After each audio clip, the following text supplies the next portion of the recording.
మేము గర్వంగా చెప్పుకుంటాము, బైపాస్ తెచ్చింది మా నాన్నే, మెడికల్ కాలేజ్ తెచ్చింది మా నాన్నే, డిగ్రీ కాలేజ్ తెచ్చింది మా నాన్నే. డిగ్రీ కాలేజ్కి తెచ్చినాం మేము, దాంట్లో మంచి స్కోర్లు వచ్చినాయి మొన్న కూడా డిగ్రీలో. దానికి పర్మనెంట్ బిల్డింగ్ చూడమని దానికి ఇంకా ఇరగలేదు, ఆల్రెడీ ప్లేస్ అలాట్ అయింది, ఫండ్స్ తెచ్చి కన్స్ట్రక్షన్ చేయొచ్చు. ఇట్లాంటి మంచి ప్రోగ్రాంలు ఏమీ చేయరనమాట. ఏదన్నా దొరికితే ఎమ్మటే వాళ్ళ మీద దోసేసినాం అనుకో, ఓ నెల దొరికిపోతుంది, లేకపోతే టైంపాస్ అయిపోతుంది. మనం ఏం చేస్తున్నాము?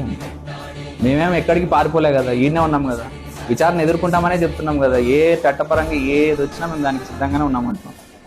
దాన్ని వదిలేసి 24 గంటలు ఈనాడు కానీ, ప్రతిపక్షాలు కానీ, కూటమి కానీ అందరూ మా మీదే, సాయి ప్రసాద్ రెడ్డి ఇట్లా, సాయి ప్రసాద్ రెడ్డి ఇట్లా. మేము ఇంకా అపోజిషన్లో ఉన్నాం, మీరు అధికార పక్షంలో ఉన్నారు. ప్రజలకు మంచి చేయాలా? ప్రజలు మనల్ని ఎందుకు దాని గురించి ఆలోచన చేయండి ఫస్ట్. మనోజ్ రెడ్డి ఎక్కడికి పోడు, సాయి ప్రసాద్ రెడ్డి ఎక్కడికి పోరు, అందరు ఇక్కడే ఉంటారు. ఎందుకంటే మేము ప్రజాసేవ చేయడానికే వచ్చినాం, వేరే ఉద్దేశం లేదు. ఈరోజు ఆయన రాసిన వార్త ఏదైతే ఉందో దాదాగిరి అని, దాదాగిరి నేను చేసిందే నా మనస్తత్వం ఎట్లాంటిదో, నా కోపం ఎట్లాంటిదో ఇక్కడ ఉన్న ఆదుని 2,50,000 ప్రజలకు అందరికీ తెలుసు.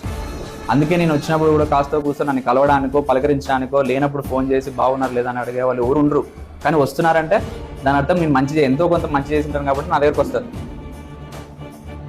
ఇంకోసారి ఇలాంటి పిచ్చి రాతలు రాస్తే మాత్రం ఊరుకునే ప్రసక్తి అయితే లేదని కూడా నేను గట్టిగా తెలియజేసుకుంటూ, నా ఈ అవకాశం కల్పించినందరికీ ప్రతి ఒక్కరికి నా కృతజ్ఞతలు తెలియజేసినట్టు మీరెవరన్నది కూడా.